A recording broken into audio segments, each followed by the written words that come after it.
سب سے ورجنل پکا اسلام اہل الحدیث کے پاس موجود ہے. یہ میں ڈنکے کی چوٹ پہ کہتا ہوں.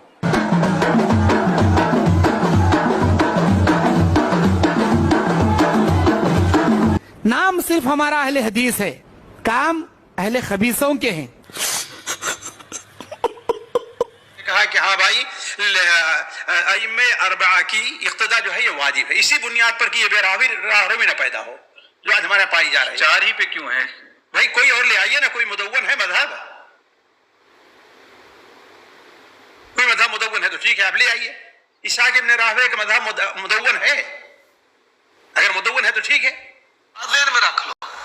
اور ائمہ فقہا جو ہیں انہوں نے شریعت سے مسائل کو اخذ کیا ہے. شریعت ساز نہیں ہے، شریعت بنانے والے نہیں ہیں. امام ابو حنیفہ رحمہ اللہ پر وحی آتی تھی کہ جس وحی کی بنیاد پر انہوں نے کسی چیز کو حلال کر دیا یا حرام کر دیا. جو قیاس ہے آپ کی اصول کی کتابوں میں، اصول شاشی نور الانوار میں لکھا ہے کہ جو قیاس ہے وہ مثبت نہیں ہے، وہ مظہر ہے. وہ حکم شرع کو ظاہر کرتا ہے، حکم شرع کو ثابت نہیں کرتا.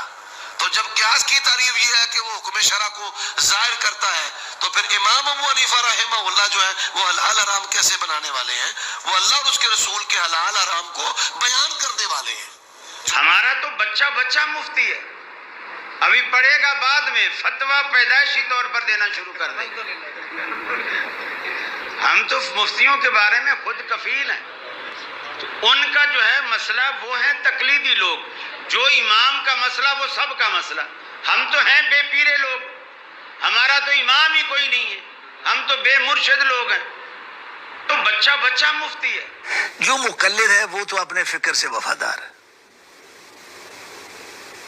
بڑا پکا وفادار.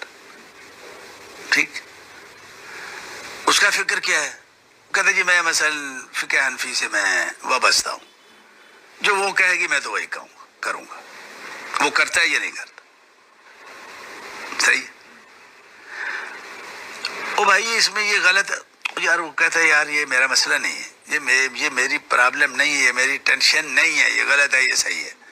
میری ٹینشن یہ ہے کہ میں نے اس کو ایسے ہی ماننا ہے، بس بات ختم، میں نے مان لی.